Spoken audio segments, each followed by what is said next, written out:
New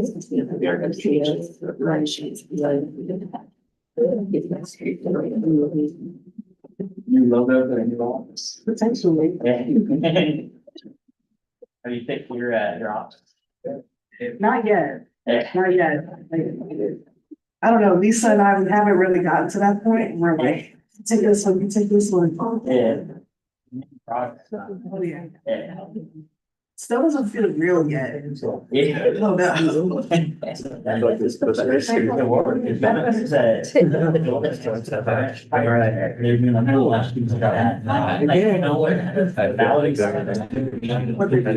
Yeah, they just have the scaffolding there for a minute. Yeah, like now you guys are gonna work on this. And It's not big. That's what I say. Yeah. Oh, like.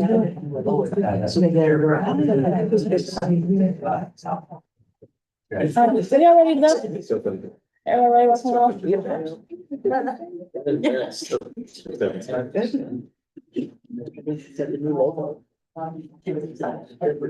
All righty, folks. We are going to call to order our meeting. And today is March 3rd, 2026. I welcome everyone, community members, our commissioners, our community partners here with us on today at our March full commission meeting agenda. We will go ahead and do our roll call. Okay, please state if you're present when your name is called. Chairman Team, Here. Vice Chair Amin, Here. Treasurer McKee, Here. Secretary Ardrich present, and starting from my left, Commissioner Smith, present. Montana, Present. Lingo, Here. Carr, Present. Maddox, Here. Bates, Here. Valentine, Here. Pigeon, Here. White, Here. Wilkerson, Here. and Edwards. Here. We are all accounted for more than 15 of it. Beautiful. I sent the agenda out. Do we have any additions or deletions of any agenda items on today? Alrighty, I go ahead and motion to approve our minutes and agenda. I'll Second. All right, moving forward, we are going to go ahead and open our floor to our community stakeholder reports. I don't believe I see Officer Cody for the Division of Police, nor do I see Attorney Rob for the City Attorney's Office. But I will go ahead and turn it over to our Division of Community Engagement at City Council. Justin Lee, do you have anything?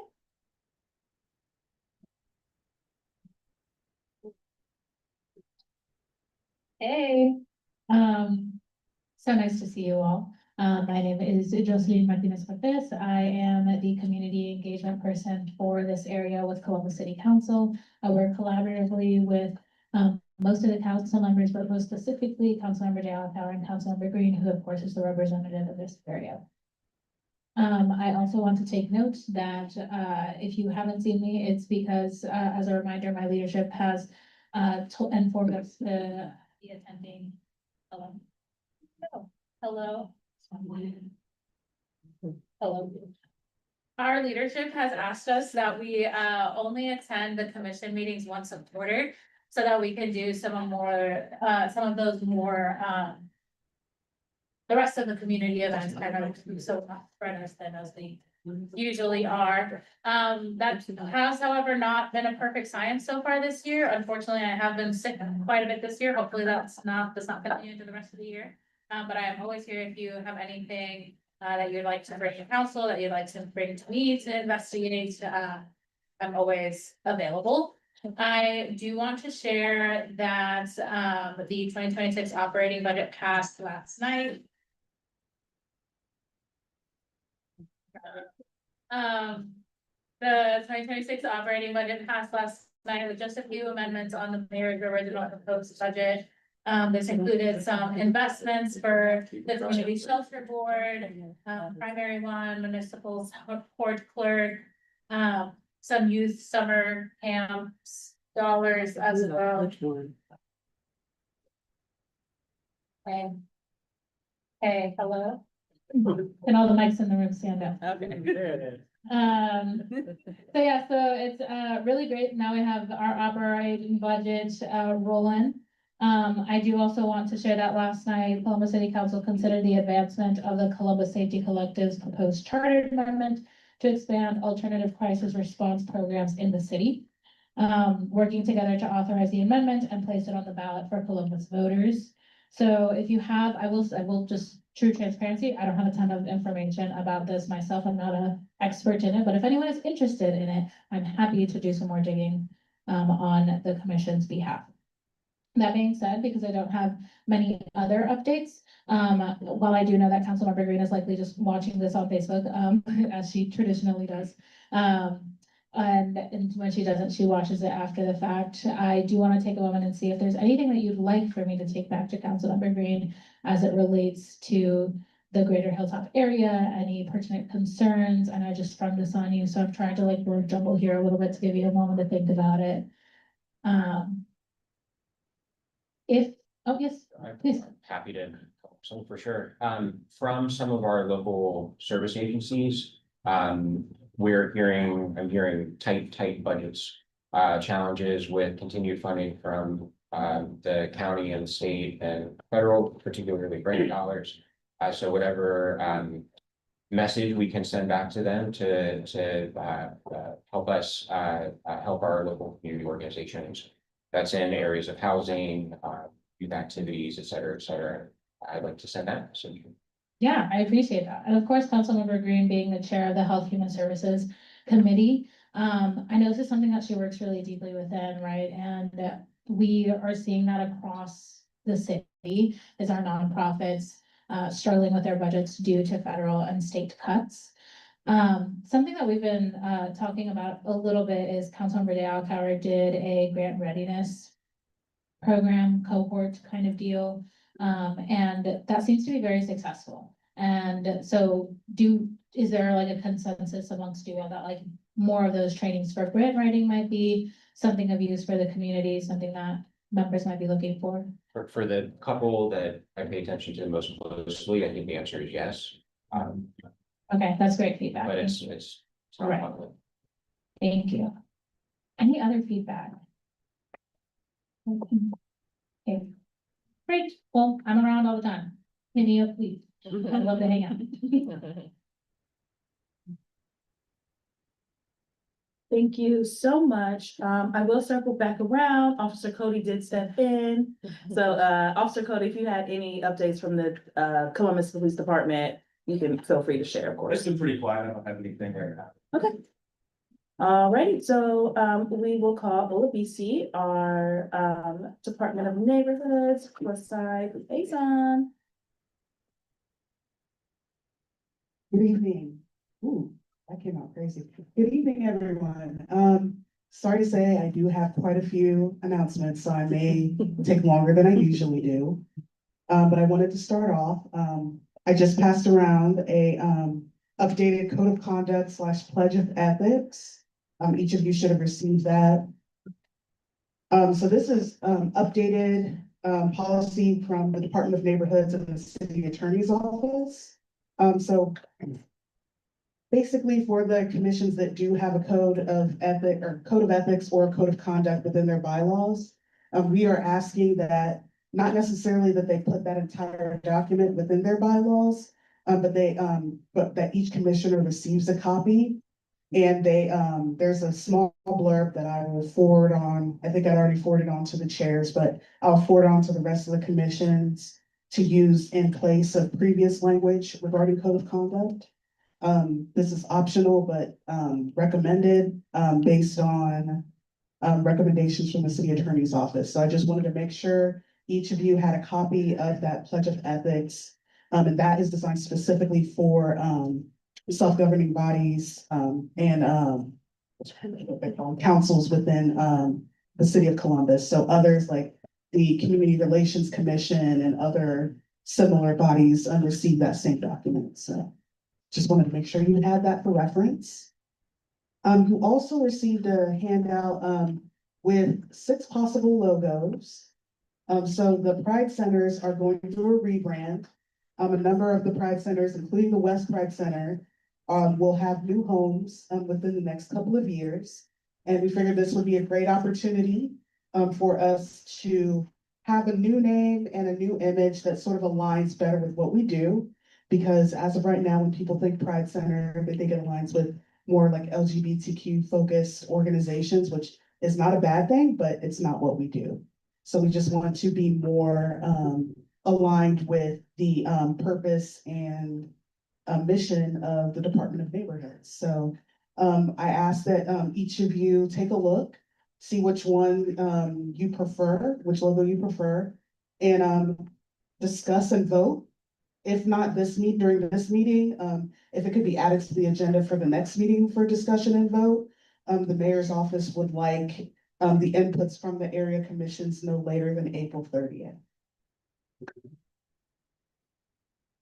And next, Link Us is having their official launch event for the BRT that will be on West Broad tomorrow, March 5th, not tomorrow, I'm sorry, Thursday, March 5th at 6 p.m. here at the Hilltop Library. Highly recommend all of you attend. This is going to impact the Hilltop neighborhood greatly over the next several years, not just construction wise, but after the fact, more people will have access to rapid bus transit along this corridor. It'll open up economic opportunities. Also, there'll be funding opportunities for the expansion of bike pathways, multimodal travel things, not things, you know what I mean? Bike paths, sidewalks, things of that nature. So please attend and I will see you there. The city of Columbus is hosting a community town hall. That is tomorrow, March 4th at 6 p.m. It'll be at East High School, and this will focus on the youth.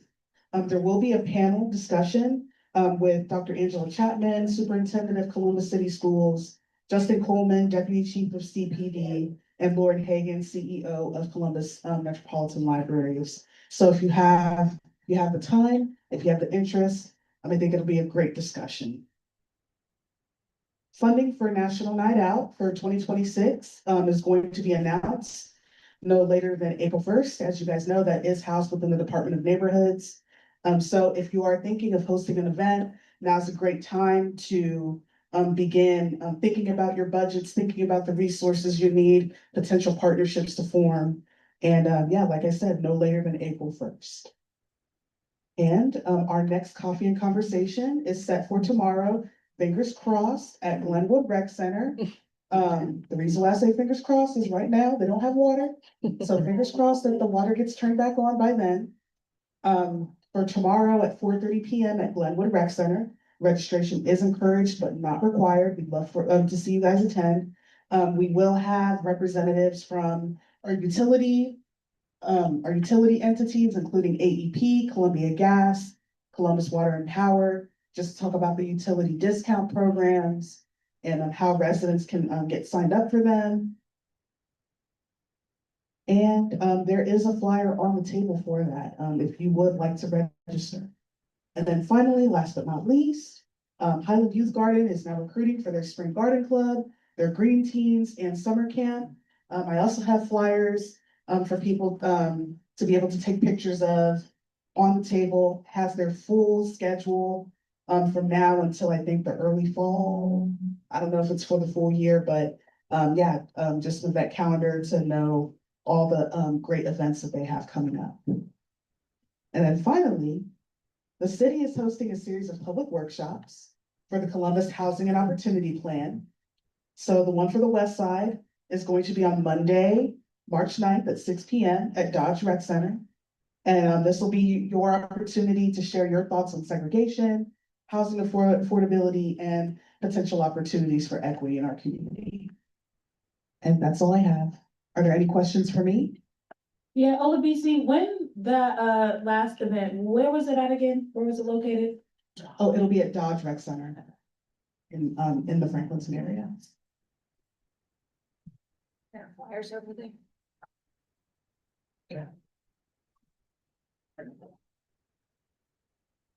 Do we have any community questions at all for OLBC? And none from commissioners. Great, thank you so much. Thank you, LBC.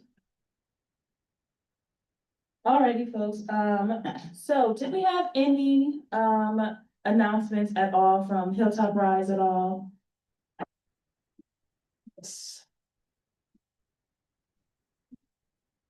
As an homage to Olabisi, tried to match outfits today.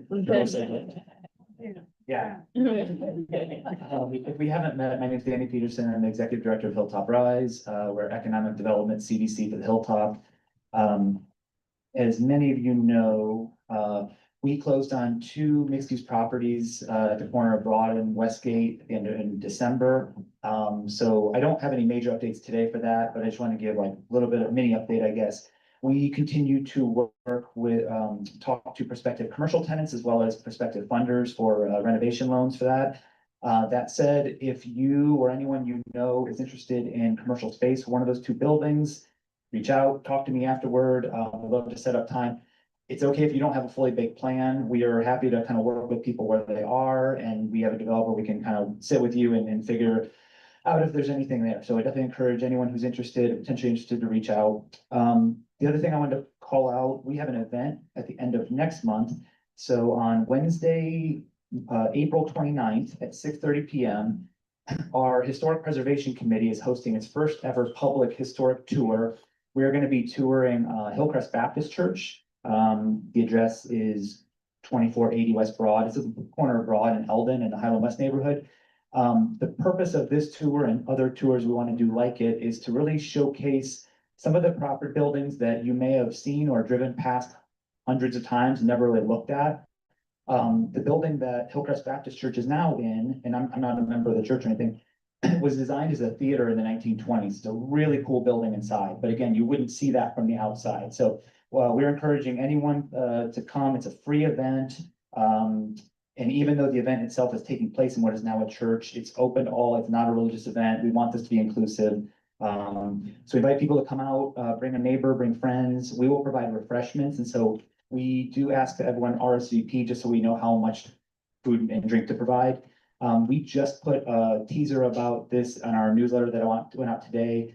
You can find out information from our website, hilltoprise.org, or if you follow us on social media, you'll be seeing posts over the next couple of weeks about it. So, and then we hope to do some other additional events like that later this year and next, probably a mix of historic tour sites as well as neighborhood walking tours where we can come out and maybe learn something about your own neighborhood that you don't know. And then last not least, since Kevin Orr is not here, just want to make a quick plug. 2 Envision Hilltop events coming up. The first is the full committee meeting on Friday, March 20th from 10 a.m. to noon, I believe at the library, but there will be a virtual option.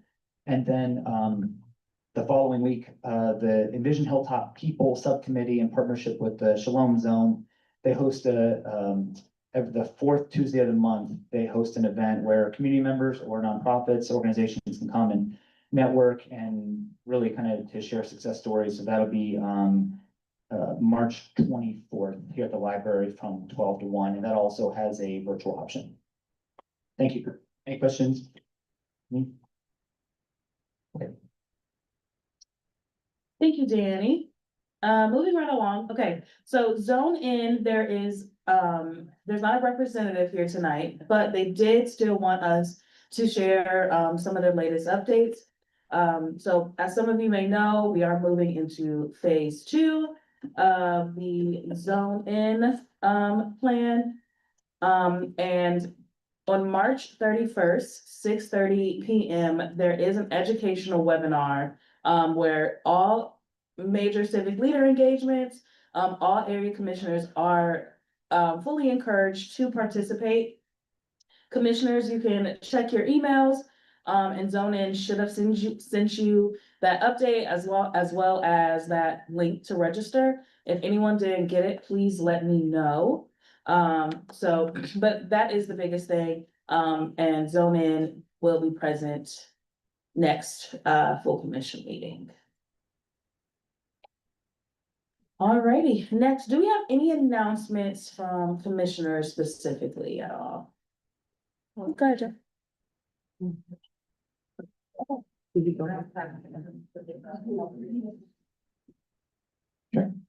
you. I have a few that I'll run through here. For people interested in, the Safe Green Schools, policies that, Columbus City Schools is enacting. There will be a community roundtable on March 25th at 5:30 at the Columbus Mennonite Church at 35 Oakland Park Avenue. I've attended these before. It's a great mix of parents from educators from all over the city. It's a good way to network with people involved in, school environmental issues. Columbus Park and Rec's Schools Out program, has been announced for spring break. These are enrichment activities that are held Monday through Friday. The dates are April 3 through 10, from 8 a.m. to 6 p.m. And your local rec center should have information on exactly what enrichment, activities, they offer. Registration opened today, I didn't see when they closed, but check with your local rec center if you have kids who need activities during spring break. Franklin County's free affordable housing resource fair, where they host vendors and other community organizations, is Saturday, 3/7. That's coming up this Saturday from 10 a.m. to 2 p.m. at East High School. Registration is required. You can find it just by looking at Franklin County Affordable Housing Fair. Also for Franklin County, the Board of Revision sessions continue. These are for any homeowners who want to file a complaint regarding home valuations.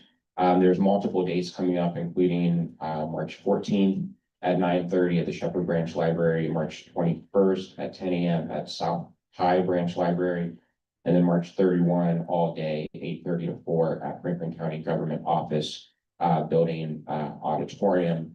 You can also file any complaints you may have at franklincountyauditor.com, where the real estate and Board of Revisions links are. Two more quick ones. It is tax season. So for anyone who needs free tax help, also and is a Franklin County resident, those can be scheduled through Nationwide Children's Hospital with their 614 free file program. There is a maximum household earnings of 70,000 in 2025. But for anyone out there who wants assistance with filing taxes for this year, again, that's through Nationwide Children's Hospital 614 file free. And then finally, the Columbus Tree Assistance Program, actually a couple of different programs through Franklin County Soil and Water Conservation District, but the Columbus or the Tree Assistance Program is currently open for applicants. These are private plantings, either in individual homes or groups like civic associations, neighborhood associations, HOAs, or other organized groups of land owners that are eligible. You can search franklin.swcd.org and get the application there. I think we helped do that maybe many years ago with Highland West. And so for any civic or neighborhood or HOA that's out there and is looking to fill in some green space with some trees, check out the Tree Assistance Program from Franklin County SWD. Thank you. Thanks, Joe. Hi, everyone. I have one announcement from Bounty Hope Foundation. We are hosting a conference on April 18th from 11 a.m. to 6 p.m. So the purpose of the event is to create more leadership with the community. So we'll have community leaders, inspired speakers, empowerment and connection. So I just wanted to invite you all to come out and be a part of the event.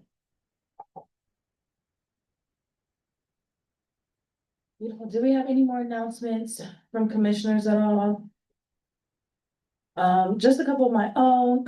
For those of you who may know, Safe Point, our harm reduction organization. If you guys don't know, Safe Point is the only harm reduction center in Franklin County. Others, I think there's one in like Portsmouth, maybe a couple more northeast, but they have expanded their hours. They're still closed on Mondays, but they are open 11 to 6 p.m. Tuesday through Fridays. And then of course, Saturdays, 9 a.m. to 2 p.m. And they are in need of volunteers. So if folks are interested at all, Safe Point is a great way to get connected to some of our folks living on the land. SafePoint also could connect you to Narcan training, things like that. But yeah, so they are in need of volunteers, like I said, as their hours have expanded. Additionally, I know that we're wrapping up the winter, but the Women's Respite Center down at 850 Sullivan is still in need of just a couple of at least like warm clothing, so hats, gloves. Of course, we know, like I said, winter is wrapping up, but as we can see, it's still cold, still raining. And I mean, shoot, we don't know when it'll snow again, so. Yeah, so those are just a couple announcements that I had. Moving forward to our community presentations, we do have one from the Franklin County Land Bank. So at this time, if our representatives would like to come up and share more.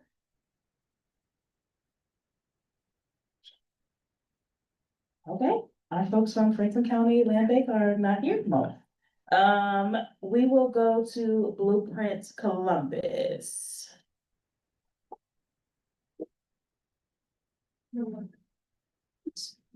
Yo. So I turn it on. Good evening, everybody. Chair, Commissioners, thank you so much for having us, for making time in our agenda. My name is Cameron Kier with Columbus Water and Power. I am the communications, PR, and outreach lead for Blueprint Columbus. I have Tiffany Kahn here, the outreach manager for Columbus Water and Power, also with Let's Save Columbus, and Elias Ingram with our group D&D Policy Works, who routinely are on the streets and leading our true engagement efforts. Without them, this effort would be very, very difficult. So we're happy to have such a large team.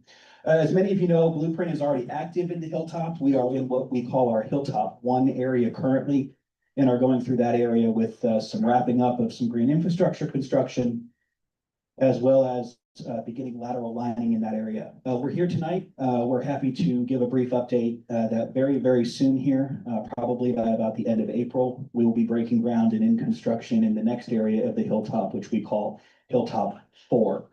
Don't worry, there's no quiz or anything. I'll have a map up here in a few minutes to kind of lead you through how all this goes.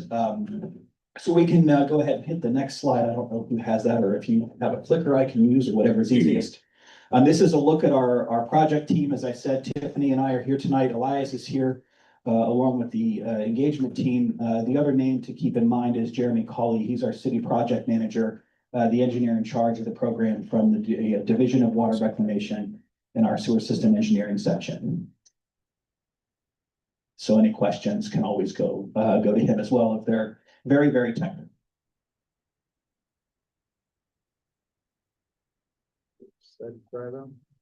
That is not my slide. It's beautiful, but it's not my slide. I love the picture though. Here we go. This video hopefully will work, may or may not work. If it stays as a static image, we'll still see it. Let's see. Is it gonna be nice to me tonight? Maybe, maybe not. Okay, it is moving. So why is Blueprint here? This video is a great example. When we see a heavy rain event in Columbus, when we have older homes, especially like neighborhoods on the Hilltop, they'll have older pipes under them. Those pipes will crack over time. That is putting unnecessary water into our sewer system. Our sewer system is designed with overflows to prevent significant issues. Unfortunately, when we have to activate a sanitary overflow, that does mean that untreated sanitary water is entering our waterways and our streams. If it doesn't enter our streams, water likes to do something else, which is real fun, and that's go back into your house. If you have experienced a water and basement event, I am very sorry to hear that. I also know that you'll know right away if you've experienced it, because it will smell. You'll know. Our program is founded to prevent this from happening. When we were founded in the early 2000s, there were two ways we could do this. One, we can bury all the water underground and we can move on. Two, under the leadership of Mayor Coleman and now Mayor Ginther, we can take a green approach. We can move forward and improve our communities, invest in local jobs, and make the neighborhoods a better place all at the same time. So that's what goes ahead and founds Blueprint, which we call our innovative and green solution.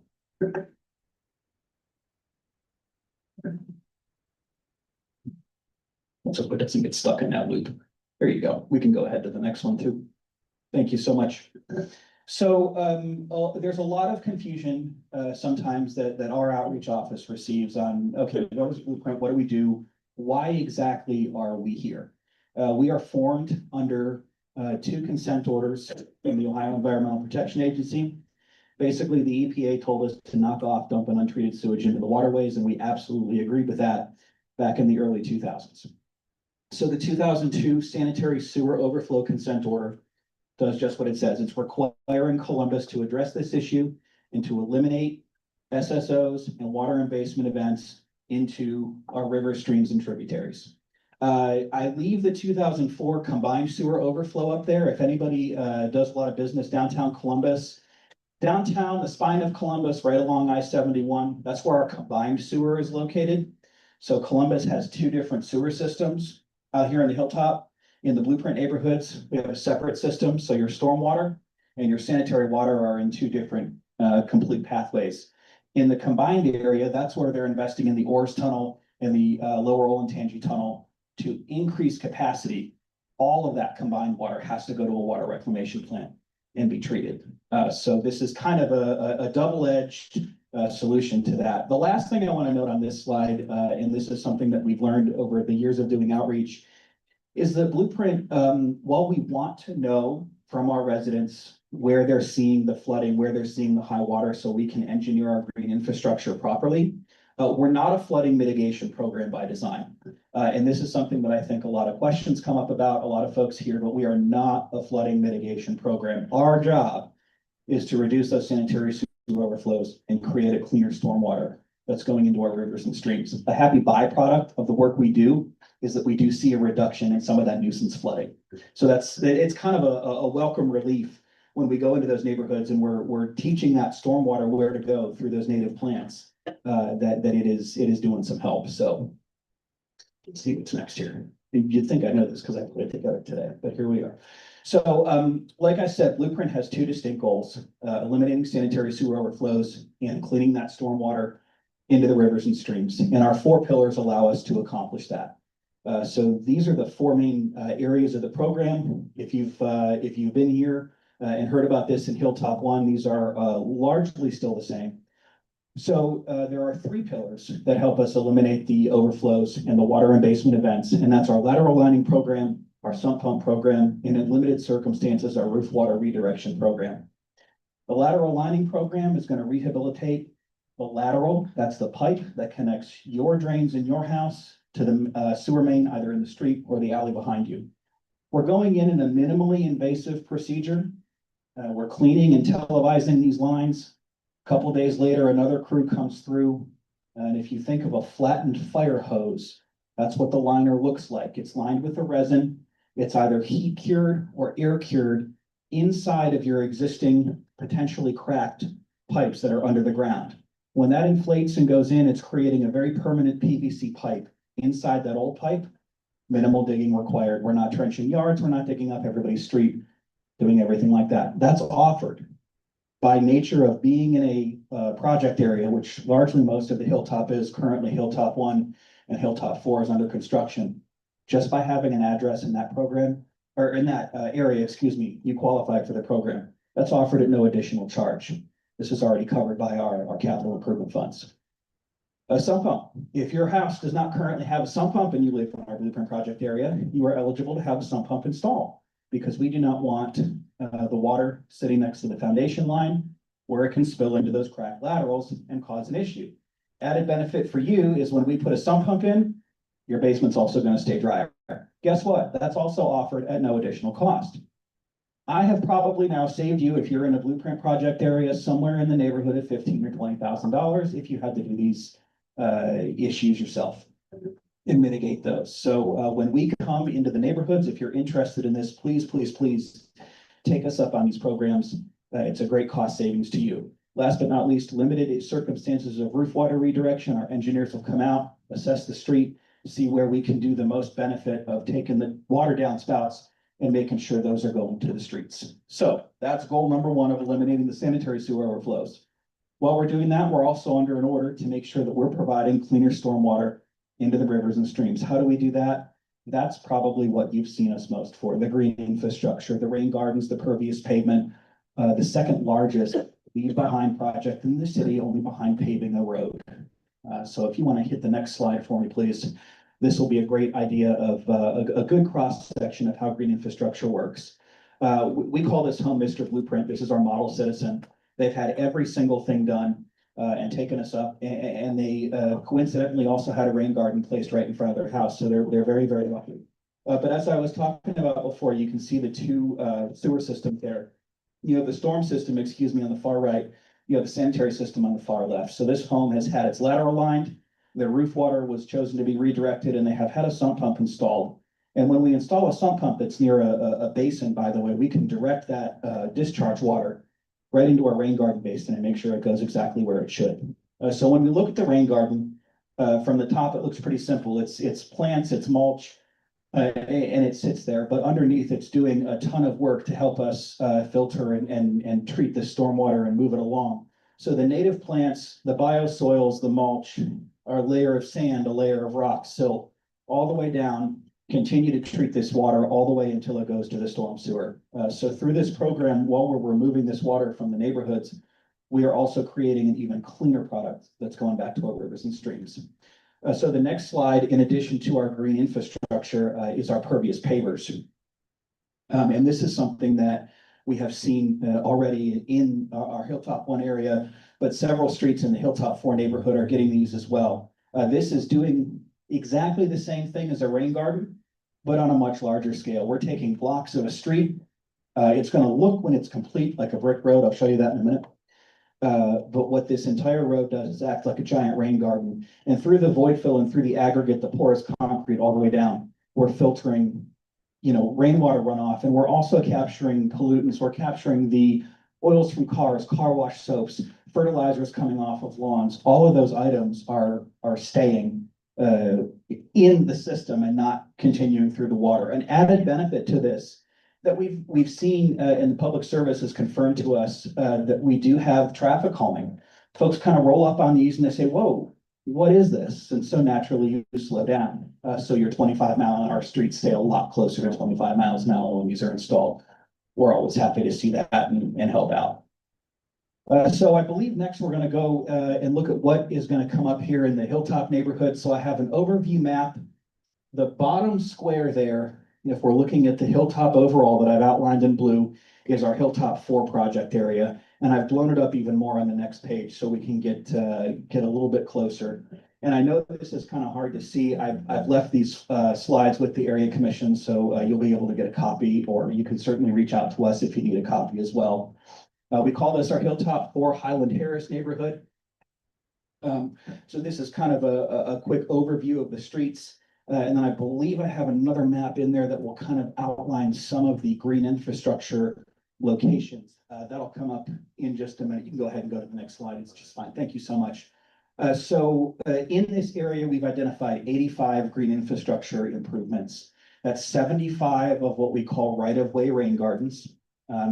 If the term right-of-way is confusing, you're not alone. I could write a term paper, and I think that there would be a lot of folks that would still be concerned. But again, we're talking about that closest strip to the road up to your property that you've probably been taking care of for years and not even realize that technically is owned by the city. That's where our utilities run, water lines, sewer lines, sometimes power lines. So we're putting a lot of rain gardens in that area. We're also installing one bump out rain garden in this area. That's kind of what you just saw in that picture, where we have the kind of diagonal formation that bumps out into the street. 7 regional rain gardens. These are on community plots quite often. We're basically creating beautification and treating stormwater at the same time, and 2 of the pervious paver streets. So altogether, this system is what's going to allow us to treat and improve the water in this area. Here's the map I thought wasn't. There's what I thought was next.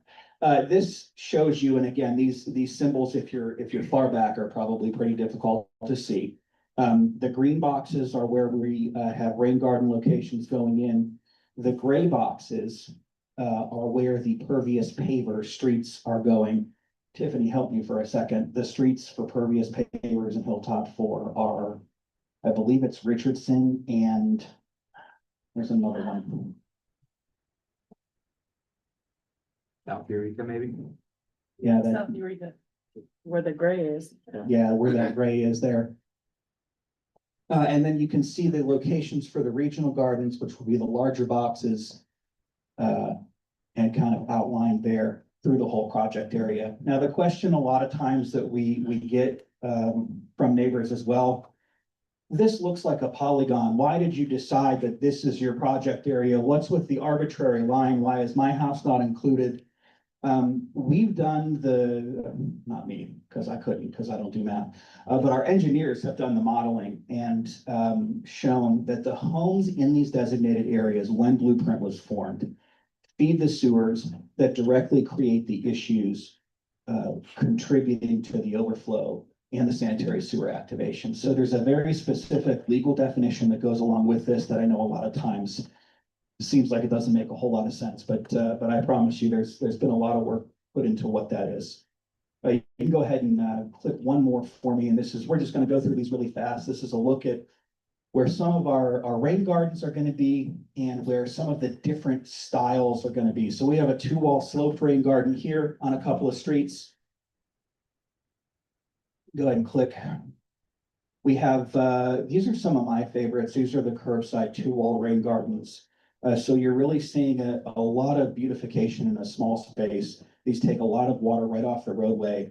And we have a great design that incorporates a wall on both sides. So you get a definitive marking of where that is. These are 2-wall rain gardens that have a step out. The step out that we're talking about is the grate you see there that kind of covers the inlet into the rain garden. Not necessarily stepping over the garden, but off the street.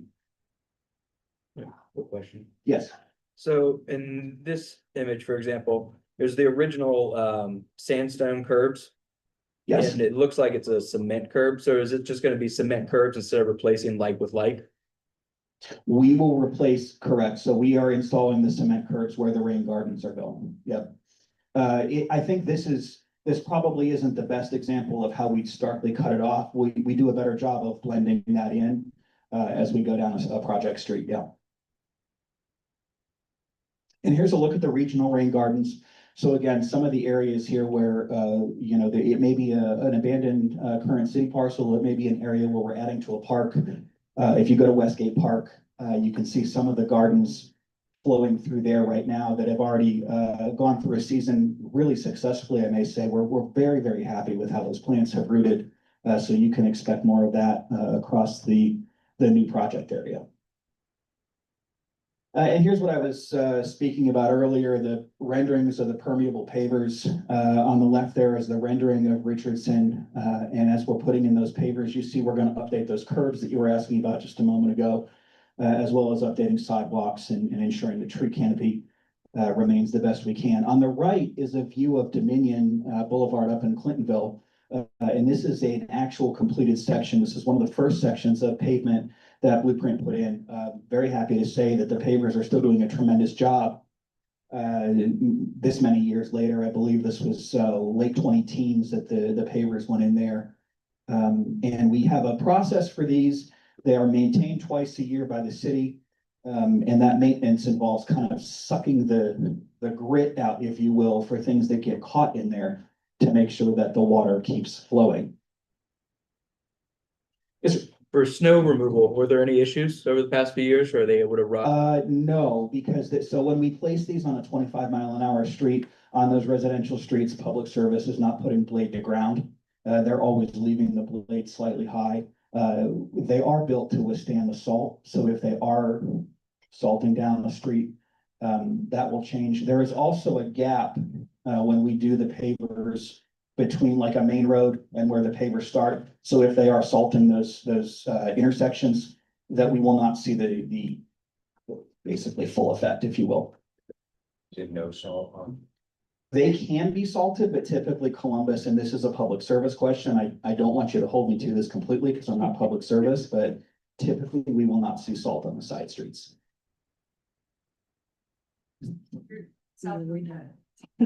South Eureka was the other street on the bridge. So, I just wanted to really quickly go over some of the other impacts. We know construction is messy and that's why we're here. Lovingly, I want you to be sick of us. I want you to know that we're here to answer your questions.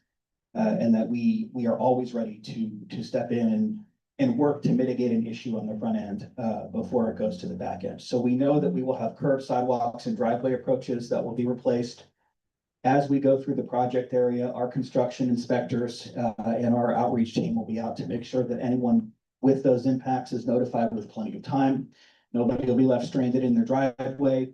We'll do as much as we can if we are closing your street to build the pervious pavers to let you know when that closure will be taking place. I forgot to mention with the pavers, when we do close those streets, we only install pavers on streets where we have rear alley access as well. That maintains your services, your trash, your mail.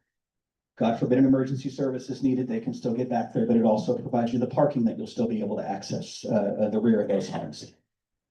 We're also going to be replacing some water lines, moving and replacing those, and in conjunction with that, our lead safe team will be out. Tiffany will talk about that in just a few minutes. With the bump out rain garden, the now one bump out rain garden, that will impact some parking. It's about 2 parking spaces right where that bump out goes, but we've really worked hard to limit the amount of bump outs that we place in a neighborhood for that exact reason. We understand that on the hilltop, there's a lot of folks who are utilizing street parking, and we don't want to take that away completely if we don't have to. So if we're in those streets and we're moving light poles and street signs, those will all be replaced. Some steps will be installed in residents where we are dealing with that. As we go through, when we're taking up the sidewalks and replacing the intersections, we do have to include the new ADA handicap ramps. Those are the ramps with the reddish orange bubbles now down on the end to make sure that everybody knows where the curb stop is and going forward. So those will all be replaced as well. The last 2 things, we will have to impact some fences. We will have to impact some trees. We've been working very hard with those residents to know exactly what that'll be. So the chart there on the right shows you when we measure the diameter per the City of Columbus Rec and Parks tree plan. This is the ratio of which we have to replace. At the very minimum, it is a 1-to-1 ratio. If we're taking out a larger tree, we are putting back more trees because we know that those small trees will not be able to provide the same canopy just until they grow up. So you're seeing 3, 4, 5-to-1 in some of those areas if it is a large tree. Our engineers are very good about noticing where a large tree is and saying, do I really want to put this basin here and have to impact that? If we do have to impact your fence, that is something we see here and there, just because of the right-of-way rules that have changed over the years and just not knowing where the fence is. If you buy a house and look at the fence and say, wow, that's got to be exactly legal, right? Not always. If we do have to impact a fence and it is in the public right-of-way or over a utility easement, we are willing to put that fence back up for you, but it's going to go on the private property line. So it's not going to go back exactly where it was, but we're going to make sure it's clear of the right of way for any further issues. And that's all taken care of by the project cost. So if you are an impacted homeowner there, you won't have anything to worry about. Tiffany's going to talk now about Let's Save Columbus. I want to add before I start with, hello, good evening, I'm Tiffany, I'm the outreach manager at the City of Columbus. Cameron's counterpart, Hannah, will probably be visiting you in the next couple of months to give you more information, and she does much better at the lead information, so that's her thing. So you'll see her soon. I did want to add before we start that I don't know if Cameron said this, but the Blueprint public meeting is Tuesday, April 7th. I didn't get there yet. Thank you. Okay. At the Brian Woodcock Foundation, 80 South Foot. So we will send out invitations to everybody in that area, and then each person that will have an impact, whether that's a water line, rain garden, pervious pavement, or what have you, will get an impact card, little check boxes, and let them know what they're. So just wanted to add that in. For the Let's Save Columbus is a new program that we're doing. We're under federal mandate to get rid of all of the lead. So lead pipes. You know that our water's safe. You may hear a lot of things about lead in water. In Columbus, we do not have a problem with lead in the water. So we've done a lot of work to protect the pipes. We add a mineral to them so that the lead, it stays where it's supposed to go. It doesn't go in your water, and we haven't had any reports of any detectable lead in the water. So we're doing a really good job of keeping it out of there. So exposure wise, water is not where you're getting lead exposure. However, we don't want it, right? We don't want it in our pipe. We don't want it, we don't want our water going through it, so we're gonna get rid of it. We have till 2037 to do all of this. We wanna get rid of every single lead line, and then we also are considering galvanized steel lead because of the fact that it's really, really old and it's already breaking anyway, but also, it's sticky, so, and sometimes the lead sticks to it, and that's not good, because then it can break. When it breaks, it goes on into your water, and we don't want that. So we're getting rid of all that in galvanized steel pipes. That's both on the public side and the private side. We have not found, and we do not think we have any actual lead pipes on the private side. So if you look at the little diagram closer to your house, we call the private side, so that's the part that the homeowner will own, and then the public side, Cameron will show you. Is So the this second would half be of the line from. private? Yep. The curb stop, and this is the public So side. the main would be the public side.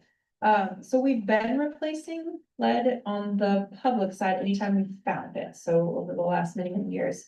If we find it, we take it out and we put copper. But now we're being really proactive and we wanna, anytime we're doing a project, which is why we're talking about it now, because Blueprint's doing some pervious pavement. In this area, and we're gonna open the street up. A lot of times when we do pervious pavement, we wanna move that water line outside of underneath the pavement where it's going. And we're touching the water line. So anytime we're gonna touch the water line, we're gonna do this work as well, so we can keep going and getting rid of it, as much as possible. So that's part of this. Thank you. This doesn't cost anything to residents, and something the city is doing proactively so that we can meet that federal mandate. And there's a bunch of different ways that it can happen, so. This is one way during construction. Sometimes we're trying to get ahead of DPS and when they're doing the paving of the streets, because once they pave them, then we can't touch the streets for 5 years. So we're also trying to catch up, get ahead of DPS. There's a bunch of different ways. We're also coming out with a street by street project, and you'll see a lot of that work happen in Hilltop. And Cam just passed around a map that talks a little bit about that, or it shows a little bit about that, where we are going. We say it's project 3, but it's really our first sectioned off lead removal project in the Hilltop. So these streets will be, where our team is already out there getting, talking to residents about the project. Talking about, hey, go downstairs, do the survey, this is how you do it, check your lines, see what material it is, let us know. And then the thing about the lead project that's very different than Blueprint is that anybody that's getting their private side replaced must sign a work agreement. So we have to get inside your house. So it's not like Blueprint where we can do stuff outside and we don't bother you as much unless you want something. This one is everybody that's getting their private side replaced is also gonna need us to come inside. So we need a homeowner's work agreement signed. So any of the homes that are in this map are part of that project 3. And we are working actively to get work agreements from those individuals. Anybody in the Hilltop can sign their work agreement already. They can go to the website. There's a QR code. You can sign it ahead of time. Be real proactive in case you have a galvanized pipe, and then you're ready to go when we come to your area. But this one is specifically coming up. They have bid the project, so we're looking at June-ish for construction to start. So that's why we're here tonight, just including that, because we thought it was a good idea to tell you guys and then spread the word, tell your neighbors and things that they should expect this. Elias's team has been out a lot. Kind of changing the message now to sign a work agreement, so we're ready to go. It's not super hard. The homeowner does have to sign it, so the renter, the resident, unless they're the homeowner could. All right, so, and then that's what this slide is about. Close.gov/new line. Again, anybody can sign, but when we get to you will be when that matters, right? But you can be really proactive and sign it now. You can also do the water line material survey, which you go down, scratch your pipe, and then use a magnet and stick on it. And then that survey will walk you through to let you know what you report to us, to tell us what your material is. If it's not galvanized or lead, if it's plastic or copper, you're good to go, but we still like to know what it is. You still may see construction, right? So some of those public sides, even if you have a copper line, could be also lead or galvanized. So you may still see construction, on your street or in front of your home. You'll see lots of notifications. Again, this is a new project, so you may not recognize right away, the branding. Take a look at it, I don't think, don't throw it away, attention, but you'll see a lot of it, so don't worry about that. There is an optional meter relocation. I know there's a lot going on with meters, but this piece of it would move the meter outside of your home. Right now, it's optional. We'll put it in the ground in a board box, and that way the city doesn't have to come inside anymore, in the future, and bother you about your meter. It would be outside and make your things outside. So that's a checkbox on that work agreement. You can say, yep, do that too while you're here, or I'm not interested in that right now. So that's all part of that. Third slide. That is the third slide. Okay. We were intending to add the map, that's what I was, but let him finish, thank you. She beat me to it, but I did want to make sure we extend the invite to all of you for April 7th at the Muha Center to attend the public meeting. If you like these slides, get ready. Really, just applaud all over the place.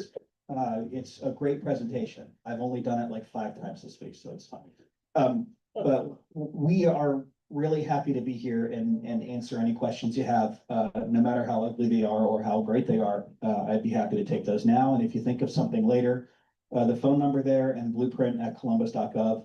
It seems like a big scary email address, but it comes to me. So, thank you.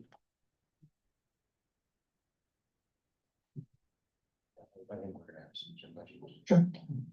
I live like just outside this like color coded area, so I still get it replaced. Depending on if you're on a street that we're doing purchase payments, that's another way. If you're on a blueprint, you're going to do the purchase payment, you may not have been included in that, because you're part of that project. If not, you are in what we call it area. It's, we're doing 2 main areas right now, street by street. So that means our outreach team is out talking to people in these 2 areas that we just drew, right? This is our team saying so we had a community advisory panel, talk to them about what is important, where is it important to start, what are the factors that are important, of course, where is important is where's the lead, right? We're also looking at where are children, where are elderly, where are we doing, where should we start at? So these 2 locations are 2 of the priority areas that start in.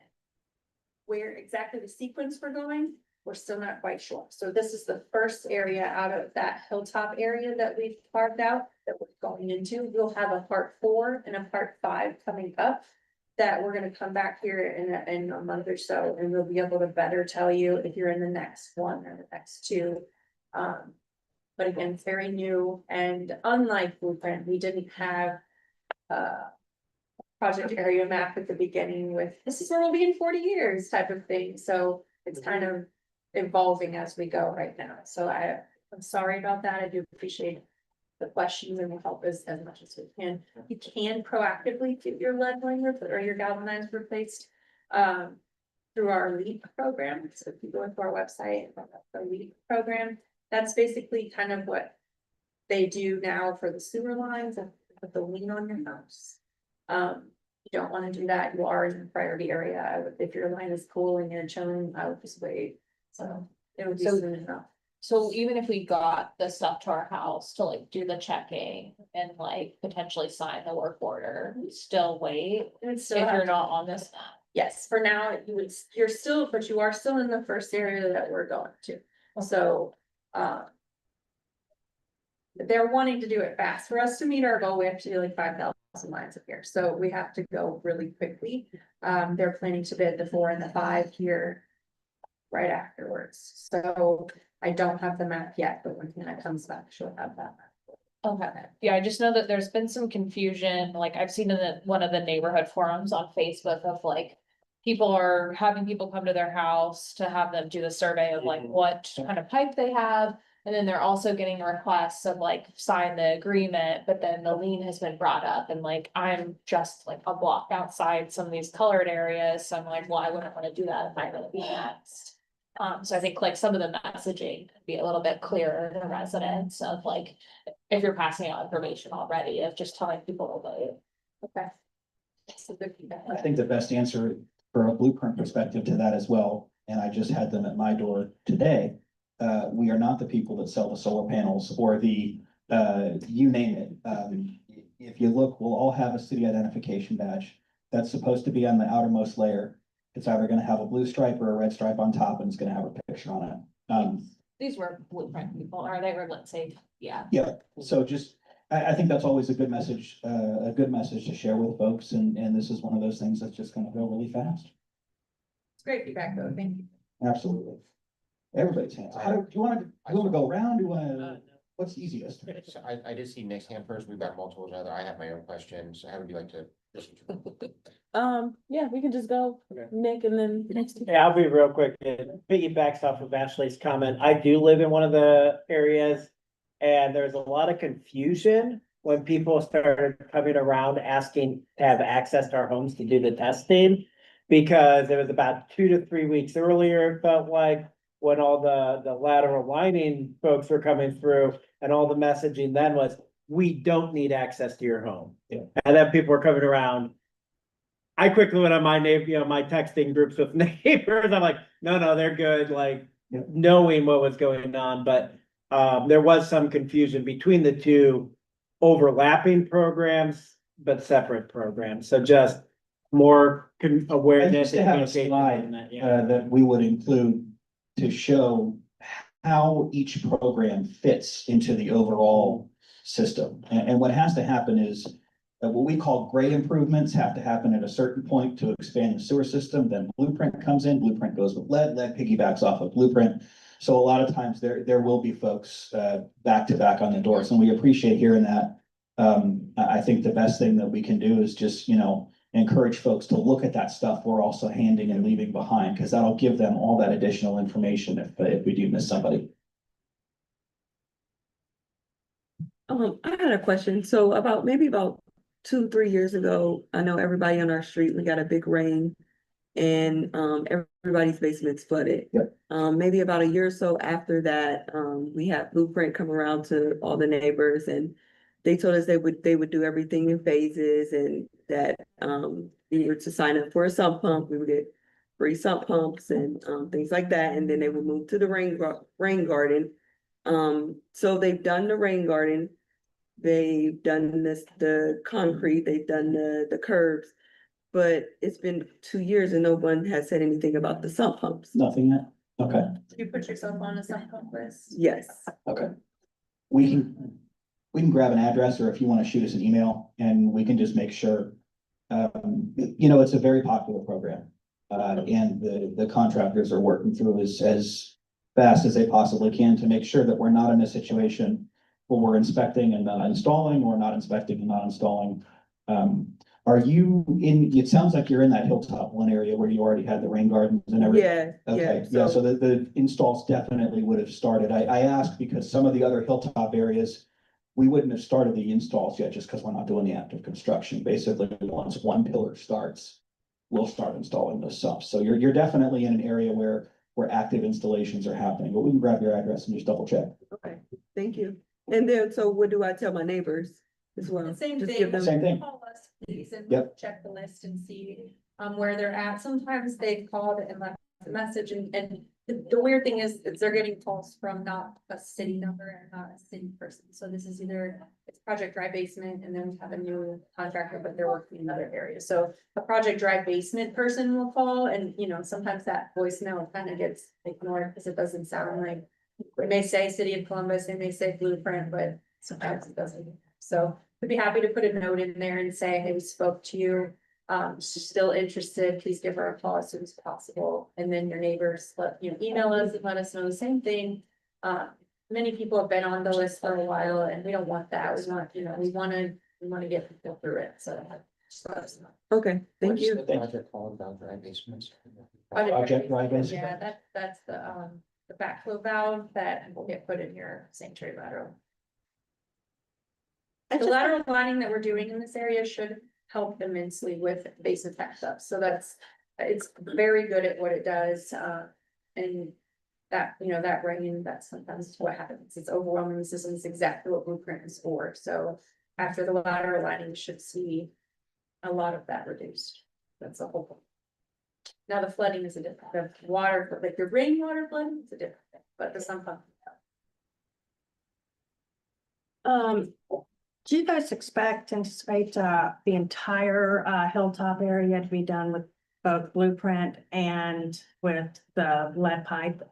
I can speak for the blueprint.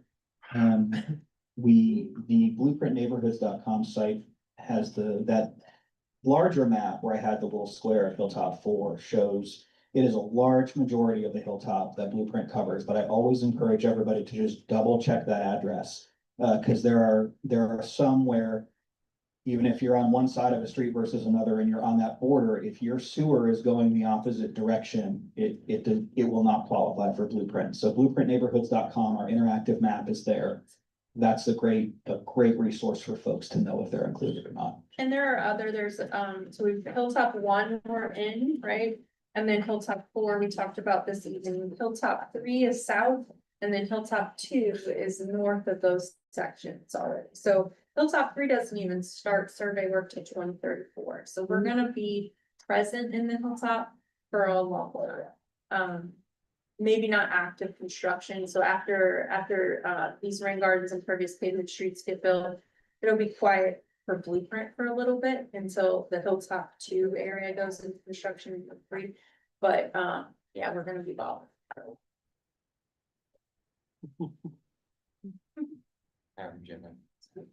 So mine is like a safety concern. So when you guys have your subcontractors out and about, are they being supplied with a City of Columbus ID badge or something that's very well known? I had a neighbor actually back when we had the freezing, her service line busted. And for whatever reason, the city decided they would fix it. And when they did that, they had, a little thing outside, hey, this is being taken care of. And there was a group going around and actually knocked on her door, said that they were City of Columbus, wanted to check the basement.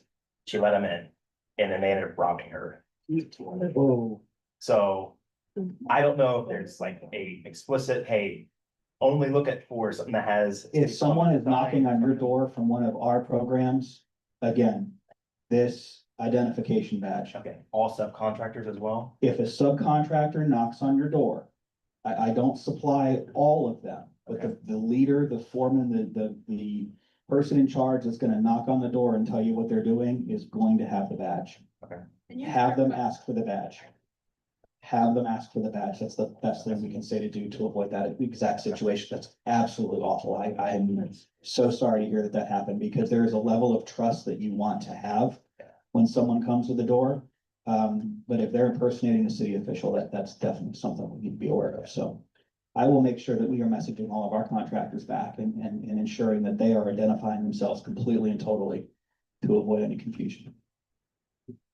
Yeah, they should be taking badges. Every time we have an internal pre-construction meeting, the project manager will then take their list of people that to get a badge and submit it. And then our outreach team has badges and where the access to the community inspection teams should also have that. So inspection, contractor, subcontractor, foremen's. Yeah. And then our outreach team will have a T-shirt, a badge, and it's a lot of.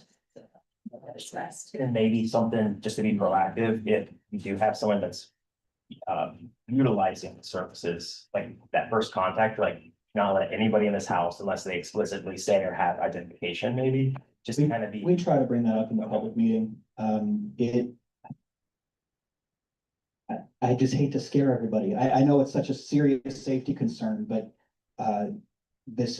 I've been with Blueprint a year now, and this is the first time I've heard of this exact situation, so that really scares me as well. I know we've had a couple of other issues, we're going through the proper legal channels with those. But this is the first I've heard of an impersonation case, so that's very serious. I know the police department's aware, but I don't know, just something to be, I don't know. Thank you. Sean, I have one real quick, thank you, thank you, Karen. A couple of us got a message from D&D Policy Works last week. Yep. Okay, they're here, awesome, great to meet you. I just want to make sure that that's also in this and that's it. What time is it? 6 o'clock. Food starts at 5:30. Yeah, rolls and food at 5:30. Come for the food. Alrighty, do you have any more questions for Blueprints at all? No. Alrighty, thank you so much, guys. Thank you, Commission. Appreciate Of it. course, commissioners, please feel free, any more further questions, definitely give our folks at Blueprint, an email. Alrighty, moving along, so I do not believe that Judge Page, down at the Franklin County Common Pleas Court will be able to be here. So just really quick for her, she did, want to make sure that all of us were aware of the Justice for All Youth Summer Camp. It is a free summer camp held by herself and the Honorable Judge Andy Miller down at the Ohio State College of Moritz Law. It is completely free for rising sixth graders through rising 12th graders. It's just 1 week long. It is totally free. And those days are June 8th to the 13th with a mock trial on the 13th. So a great opportunity for the youth. They'll get to obviously work hands-on with two of our judges here at Franklin County, be on OSU's campus, all of that good stuff. Again, completely free. And it is available at fccorurts.org/Justice for All Youth Camp. That is where that application is located. Alrighty, so moving on to reports of officers. I personally do not have any reports. Does our vice chairperson have any reports? No. Our secretary. Not at the moment. Okay, and treasurer. I just wanted to kind of just go over our meeting that we did for our finance committee. Okay. So we met on February the 21st here at the library. It was Chair Montine, Secretary Joe, myself, and co-chair Ami. And we went over basically the remaining balance that we have, the $1,918.90, and then the new fiscal year balance as well. We discussed various items to be included in the 25-26 budget. And there it is. These are the items that we were looking at possibly including for that balance. I'm not sure how does that work, LBC? Can we do I need to bring that to the full commission before? Okay. Yeah, you would need to vote to allocate the Okay. funding. And that's by April, what's the date? 15th? Oh, to send out this, yeah, it needs to be voted on by the March meeting, or, okay, it needs to be voted on tonight. Okay. And then, it would need to be spent by April 12th. It's a soft deadline, but it absolutely needs to be spent by April 30th. Okay. Okay, so I guess if we are looking at adding this to our remaining balance, we need to vote on this. We were looking at commissioner t-shirts, t-shirts for commissioners, sorry. The new commissioners plus the full commission. And then also looking at considering adding more marketing materials, which would be a tent. We were looking at a tent for possibly outside events where it's hot or if it's raining, we can have some type of tent. And then additional tablecloths if there was more than one event that we need to table that day. We could have additional tablecloths for that. I believe thank you notes to be considered for the Community Relations Committee.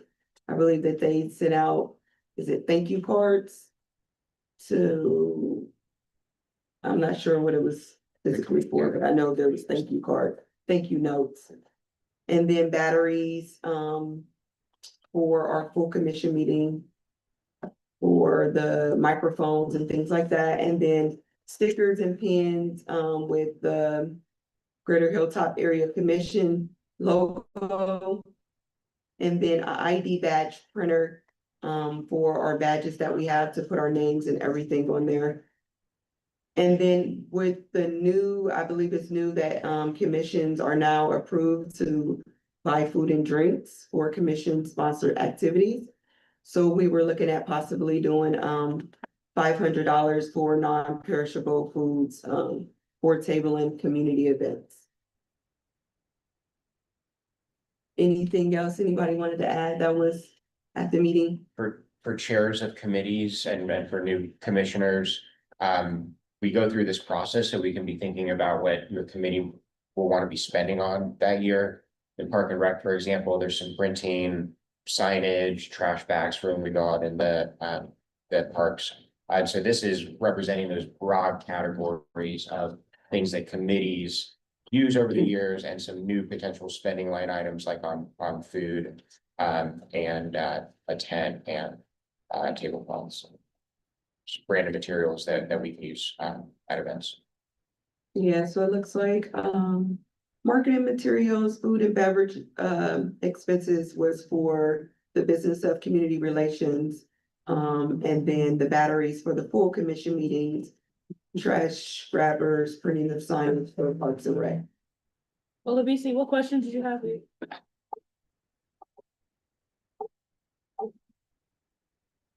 So these aren't necessarily questions, just some feedback. Just based on things that I've ordered in the past that may not be aware of. So the postage stamps, we've made a purchase, we made a large purchase earlier. I think it was this year for postage, and we haven't spent any of it yet. So just wanted you to keep that in mind. If you wanted to purchase like a branded, like those easy pop-up tents, those are gonna be pretty hefty price, much more than $100. Batteries, those were just ordered and purchased as well. They were only about $10 or $15. And for non-perishable foods, that might be a bit tricky because it has to be linked to a specific event. So like, I mean, you could have, you could host like, like an open house, something like that, order in excess, and then you could use the leftovers for outreach events, but it's a bit tricky how like you can allocate the funding for just to use throughout your outreach events, if that makes sense. Okay. I can work with you directly. Yeah. So that we can come up with that. Yeah, I just wanted to, redirect your funds just so like, it's Okay. the most effective. Okay. All right. So, yeah, sir, Josh, back. So you said April 12th, the soft. Soft deadline, yes. So we have renewals of subscriptions on April 29th. So those won't count. Those will, those will count towards this year's allocation because they're gonna be taken directly on the 29th. The problem is when you invoice and then it doesn't get paid by the 30th. If that makes sense? Well.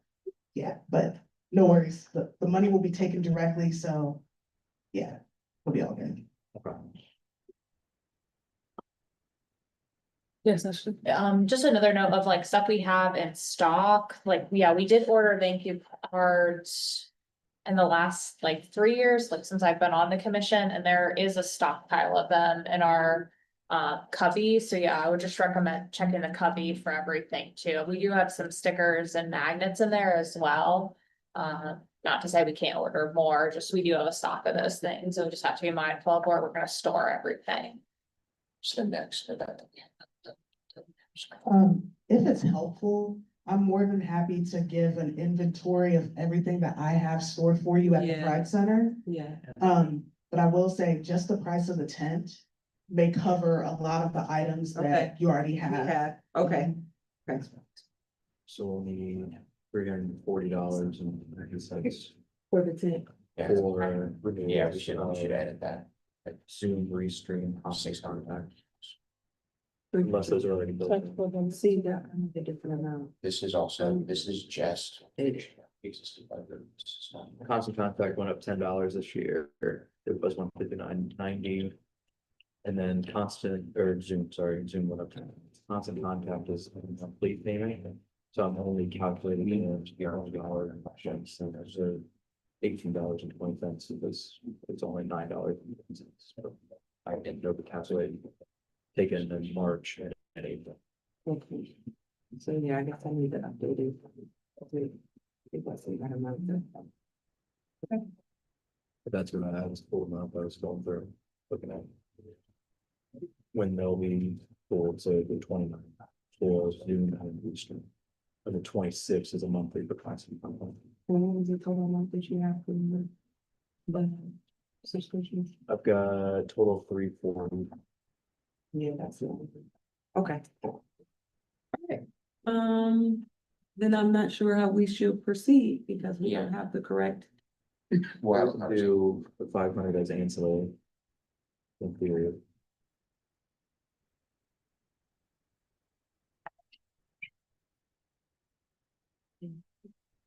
Oh, Dee, you have something? Oh, yeah, I was just gonna bring up, or make a suggestion as a previous treasurer. So, for some of you, new people, the budget cycle, ends on April 30th. This is our last meeting to, spend, or to vote to, reallocate those funds. And since we're not clear on every item, I just wanna suggest, like, if there's any like big items that you guys talked about in finance committee, like say like tent or any, or like the trash grabbers or anything like that, maybe we just vote on that tonight to make sure we at least spend some of the budget, and then in the next budget cycle, spend the things that we have questions on. That it's just a suggestion. Okay, so, as of right now, just from what I quickly pulled up, let's allocate about. Let's take off postage stamps, let's take off batteries, thank you notes. That is about $275. So let's add that to 10 and let's make that 375. We also do have two tablecloths. Yeah. Okay. We have a black and a white. Can the city print sticker for us? 300. Food for the first event, we have food for the second. Can I charge city? Perfect. Very minimal sum of money to print stickers. Yeah. God, what would I do without them? Well, I have an entire set of. It's just, it'll probably be more than 100. We're trying to figure out ways to. Okay. Cause they're probably about $15 long. I mean, it's not gonna be a ton more, but Okay. that might pad that number a little bit. Parking recs. You said two. Yeah, mine. Let's do. Sorry, Commissioner Maddox, I stand corrected. We do have a sticker print shop or in this. Now we're talking. in the print shop. Now, Oh. so that can be, yeah, that can be taken away, because that's free. Beautiful. Favorite word. There we go, $100. So we're gonna define this event. I'm paying for it. You'll pay. For sure. Yeah, no. For a total of 850, and that brings us up to $8. Okay. And that accounts for some tax and fees. Okay. I'll leave this here to, Yeah. we can present the revised, Okay. Stickers. Yeah, we took it off. We took it off.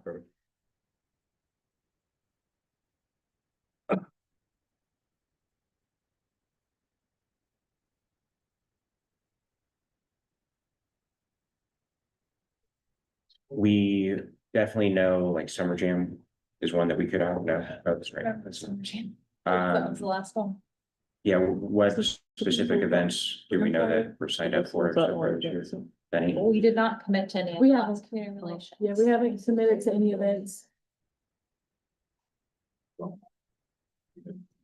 I will say early for people to be making all their announcements. I mean, it might be. Yeah. I don't know if I've seen any of them, just. Yeah, there's not, At least yeah, not that I've besides, seen. like city sponsored events, yeah, Uh-huh. like I mean, there'll probably be like the Cap City and the.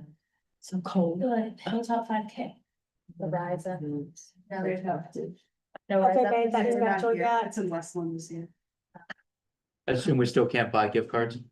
Unfortunately, no. Food by candy, is that considered a food? It is. That's a big. What if- You could, I'm not saying you can't, you can, there's just a process we have to go through in order to make it happen.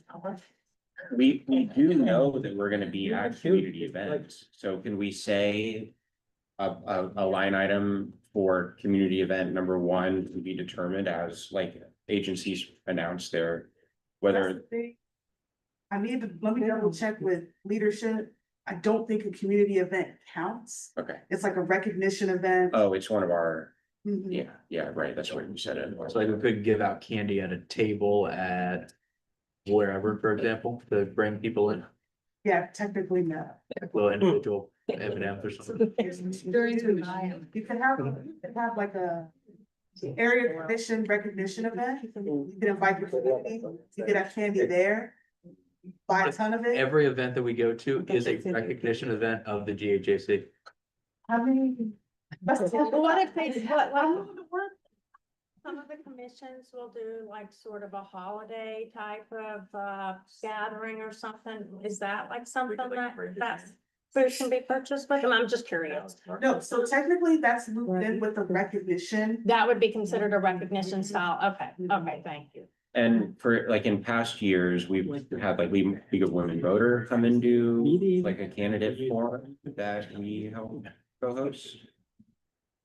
So, yeah, having a candidate forum, wanting to have like box lunches and ordering extras, that could count. I feel like that's a next year budget though, Yeah. not a how to spend. Unless we- But yeah, it's gotta be spent by April. That's What's the amount that you're working with? Is it the full 1850? Yeah. Okay, No, it's not. honestly, I would allocate at least 800 of that to the tent alone, Yeah. at least. Is there the one that says? No, you can get one from Amazon for about, I don't know. Well, I mean, it's branded. Well, you can, oh. Do we really need one?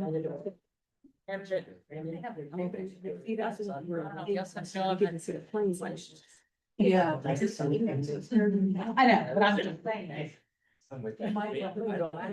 These are allocated city funds. David, it'll be in this week. You spend your money is what you said. I don't know, depending when you print it on, I don't know whether it stick to the.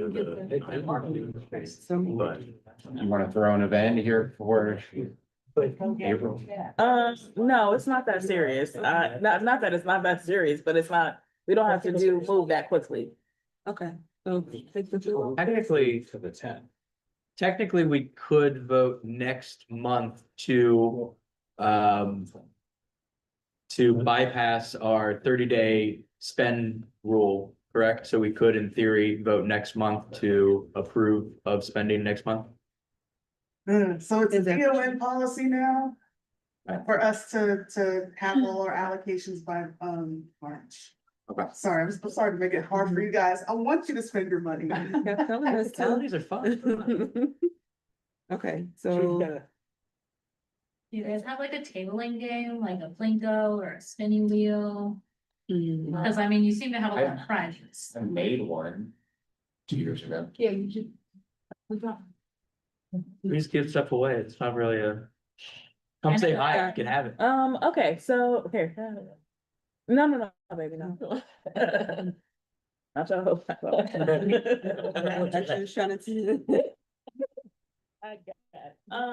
Alrighty, so.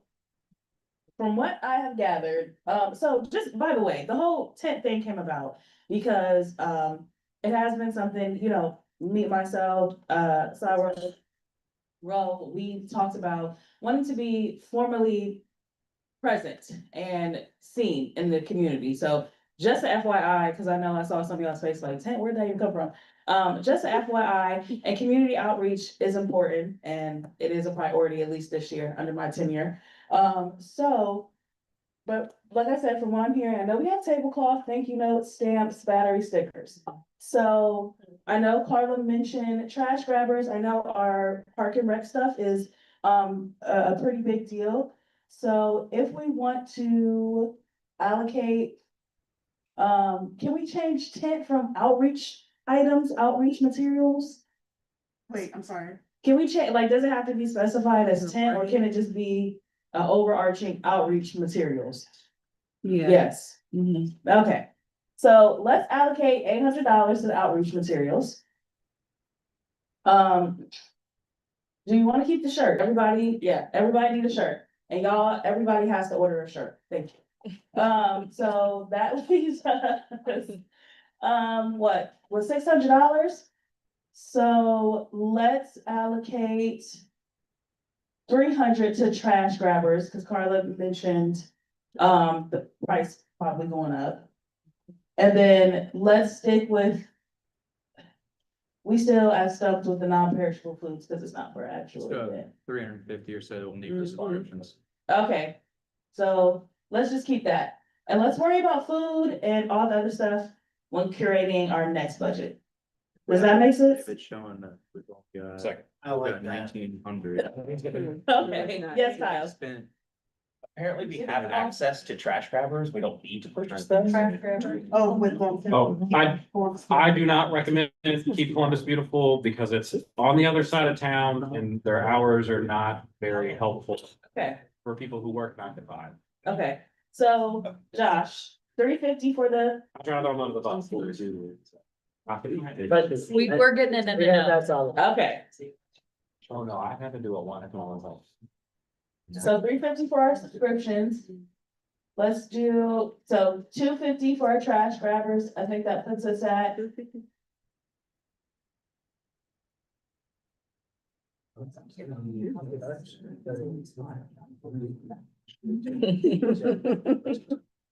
That's 1850, okay. That's 1850. I think we got to 18.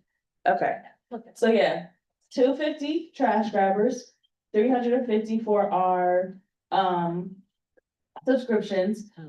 $800 towards our outreach materials, and then $450 for commissioner t-shirts. And that is our spend down for this year, the rest of this year's budget. And that sound good? Yeah, right. $800 for our outreach materials. Okay. $450 for the t-shirts. $250 for trash grabbers and park and rec materials. $350 for subscriptions. That's $1850. And, I'll second that. okay, second that. I would Yes, Josh. If we throw t-shirts and trash grabbers into outreach materials. We bucket it a little bit easier so we can do what we want with it later in case we don't actually want to spend 450 on t-shirts. We're not stuck in that anymore. We have it in a. Right, but we only got it's gonna get spent on t-shirt. You know what I'm saying? It's the last month, so to make, yeah. Okay. Recent. Yes, OBC. So, along with the trash grabbers, do you need any other equipment like gloves, trash bags, any of that? Custom high-vis vests. No, we already have the vest. Does everyone have that? No. That's That's what, correct. that would be involved in Actually, outreach materials. ODC has the vest. Yeah, that's. Cause $800, we not spending $800 totally on the no tip, but for outreach materials, that can be a Right. part of that. Exactly. So, yeah, we're gonna leave it at that. Okay, also for all of the chairs, or I don't know exactly how that will work, but please, we will be having another meeting for 2026 budget allocation. Please respond to Ms. Ronette when she reaches out, for folks. But we will talk more about the future. So we have a second for the spend down of the remaining 2025 budget, yes? 5 seconds. Beautiful, okay. Do we got, what we gotta do? A roll call, I don't know if a roll is necessary, but. we can just, I'm all in favor? Okay, all in favor? Any not in favor? Any abstained? All right.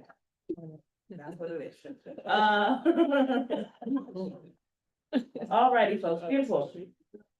Okay, so reports of committees, really quick zoning, we don't have any zoning application, we didn't have any zoning Yeah, applications. we had no zoning applications coming in last month. We right now have one application that has come in for our March 25th hearing committee meeting. And as our chair mentioned at the beginning, strongly encourage everyone, if you're able to make that March 31st webinar from the city on the zoning updates, that would be fantastic. End of report. Fastest zoning report ever. Ashley, community relations. We did meet. We talked about some website updates and upcoming community events, most of which have already been mentioned. We talked a little bit about the materials, that were just voted on, and then we also discussed some engagement, but did not determine any events to join so far this year. Our next meeting is the 24th. We meet the 4th Tuesday at 7 p.m. following government and legislation. And since we need to vote on this next month, if it's okay with you, Chair Martine, we can review this in community relations. That's kind of a community relations thing. So we'll review the logos. So if you have feedback for that, please send it to me or join us. And then just also a reminder, thank you to Vice Chair Neen for sending a picture of the Area Commission 101 training. But if you ever get any pictures of community events, so like the park cleanups and so forth, please send them to me. And I can get those shared on social media. That's it.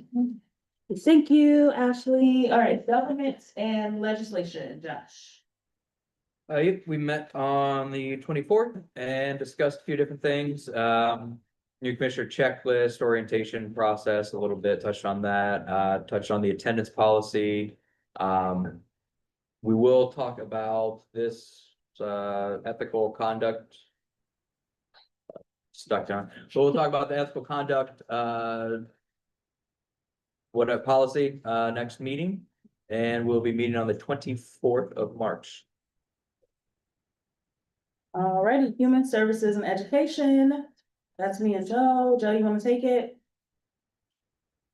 Yeah, I'll run through it, but thank you. We had another productive conversation, with, Lucy and Nick on 66 South Highland, about, the process for 66, and then also with their assistance outside of 66 on both short and long-term potential solutions for the South Highland, and Floral area. A lot of this is getting wrapped up in Linkus.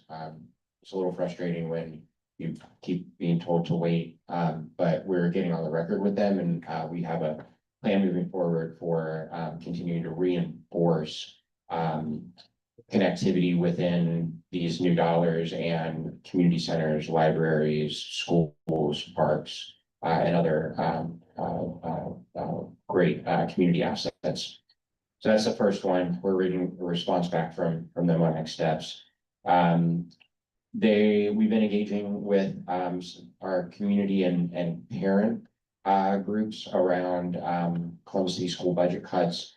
So just did an email processing. We have a parent-led letter that's in process right now, advocating for retention of key West Side school positions as those budget cuts proceed. There'll be more information on that.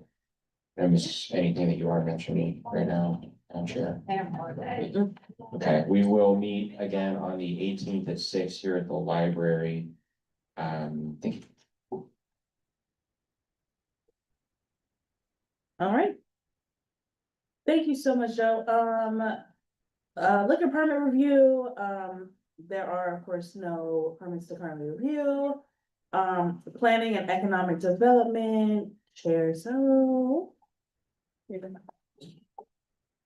We discussed the different partners that have visited the committee and reviewed the final look of the Hilltop phone book. We would like to extend our thank you to all of BC and the Department of Neighborhood for putting that together. The next time we're gonna talk about how we wanna give it out. And then our next meeting will be in April 16th. It's not March. We're not gonna meet in March. Okay. And next, public safety from Miss Carla.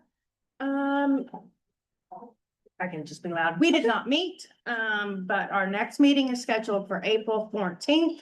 There will be a very fun topic, so be reaching out to you guys and hopefully you guys can all come so we can talk about cars parking on the sidewalks. Yay. And bike lanes, bike lanes. We put bike lanes in and they're used for parking.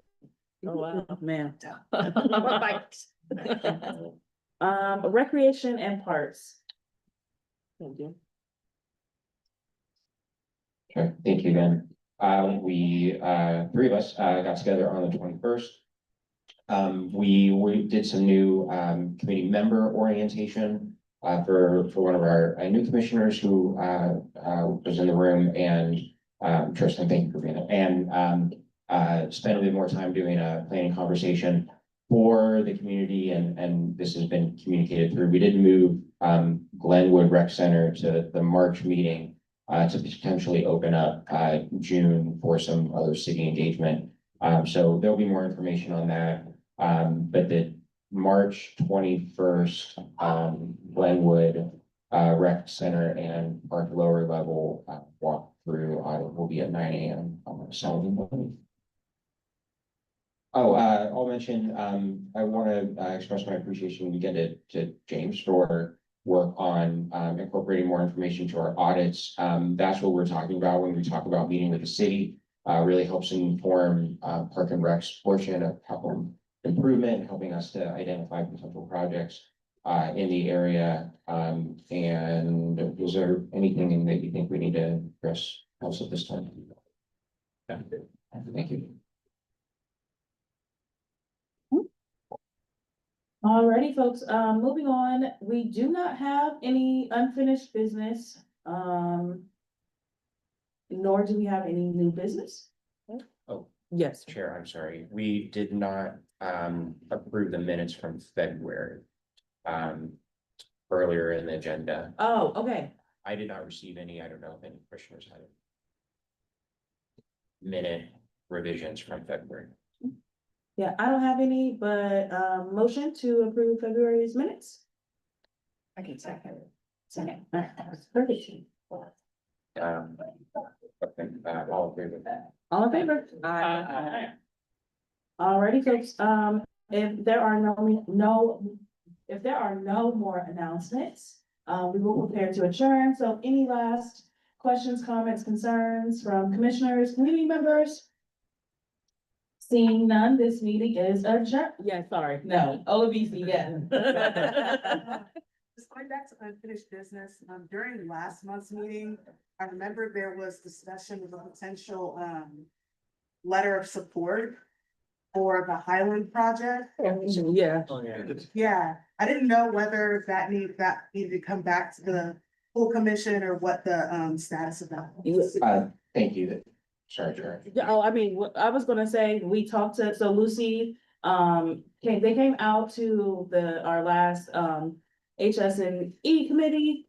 And we had some asks that we decided to continue to enforce.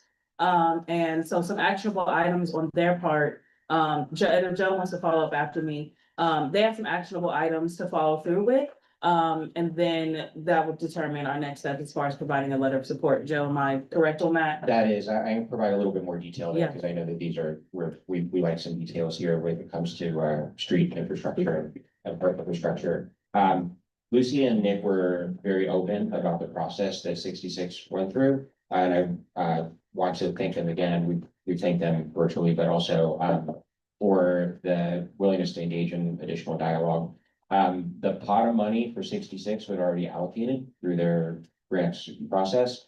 And so they explained how right now, that's where money, 66 South Island, that's where the money is being allocated and used for. And when they talk with public service about these questions that we have with Floral and Highland, and then on the other side of the block, South Clarendon, in front of the pre-K and Ashburn Center, that's a larger public services conversation because of the review that's taking place with Blueprints on the Brain with WinGOTS. This is why it's critical that we're in the room on Thursday when LinkUs is here, because they also want to talk about transit-oriented design, which they describe as the 1/2 and 1/4 miles around where big stops will be. and these schools and the youth garden and Ashburn Youth Center and Early Learning Center.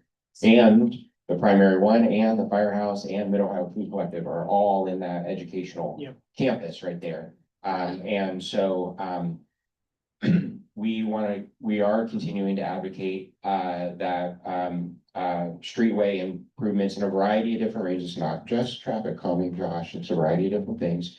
That can help support the young people and the, agencies that operate on that block and in that series of blocks, to be successful. But they did just ask for our patience while the larger link us processes take place. They're doing apparently a very detailed, like block by block, street by street assessment of how that's gonna happen with potential sidewalk and shared use path and so forth. So, what we asked is, we did technically approve 66 out of, in the committee. It's not been approved by the full commission yet, but, and if it will be, but, they're gonna help us, talk with public services about temporary, things that can be done on that stretch. For example, there's no school zone paint in front of Highland Elementary where it's a school zone.